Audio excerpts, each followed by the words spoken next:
كابتن صلاح احنا لو عديتوا الفرص اللي احنا ضيعناها يا كابتن مجدي هتجدوا فرص كتيره جدا ضيعناها ما قدرناش دي حقيقة نظرا لعدم توفيق، نظرا لقله خبره الاولاد.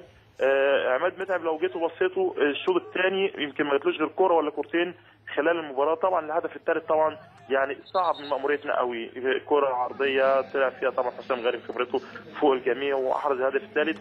لا اعتقد لو كان في 10 دقائق ثاني كنا ممكن نحرز هدف وكنا ممكن نتعادل مع النادي. كابتن علاء ليا سؤال ليك يا حبيبي. اتفضل. اولا انا بعتبرك احد نجوم اللقاء، عندك تحكم في الفرقه بشكل راقي جدا، فرقه زي ما قال لي الكابتن مدحت ما فيهاش ولا لعيب لعبوا دوري ممتاز قبل كده، عندك سيطره فنيه عليهم في الملعب، بتحركهم بتوظفهم كويس. كل جزء في اجزاء الملعب كنت انا شايفك متحكم فيه وعارف بتعمل فيه ايه وبتتعامل مع لاعبي النادي الاهلي، ما عدا الجزء اللي كان فيه احمد فتحي النهارده من الاهلي اللي هو سر مفتاح فوز النادي الاهلي. ليه ما قفلش خاصه الثلاث اجوان شبه من عنده او شبه من المنطقه بتاعته من صناعه احمد فتحي؟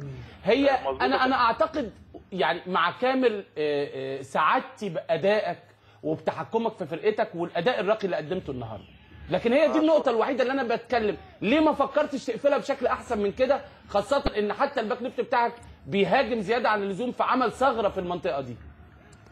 أشكرك كابتن أيمن طبعا على التحليل الجميل ده، إنما أنا كنت قافل وقلت للولاد نقفل الطرفين شديد قناوي وأحمد فتحي، بس للاسف ما اتنفذتش كويس. يعني برضه سيد حسن الباك الشمال ده ولد مواليد 89، زيزو اللي هو عبد العزيز موسى جنبيه مواليد 89.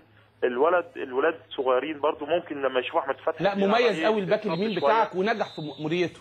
الناحيه الشمال سيد، رغم ان سيد من نجوم الفرقه بتاعتك اعتقد يعني ومن اللعيبه المميزين، لكن ما اهتمش بالبعد الدفاعي واهتم قوي ان يدخل نفسه في التركيبه الهجوميه، عشان كده غلط في الجون الاولاني وتسبب في الكورتين بتوع احمد فتحي اللي قدر يتعامل فيهم. مظبوط، ما هو دي برضه الفرق بين لعيب ولعيب. طبعا احمد فتحي والنادي الاهلي استغل الثغره دي اللي احنا سهينا فيها وقدر يحرز بها الهدف الثاني. والهدف الاول اللي هي ضربه الجزاء برضه كان خطا، يعني عبد العزيز موسى بدل ما يطلع الكره مره واحده حب يوقفها بالظبط لعماد متعب جت ضربه الجزاء دي. برضه بترجع لقله خبرات. برضه انا عايز اقول حاجه يا كابتن ايمن، يعني فريق الداخليه لسه صاعد، قابلنا حظنا السيء ان احنا قابلنا 4 فرق تقال ورا بعض، الاتحاد وإنبي والاسماعيلي والاهلي، ومع ذلك بنأدي ومع ذلك بنهدف كل الفرق. اعتقد دي تتحسب لينا ما تبقاش علينا.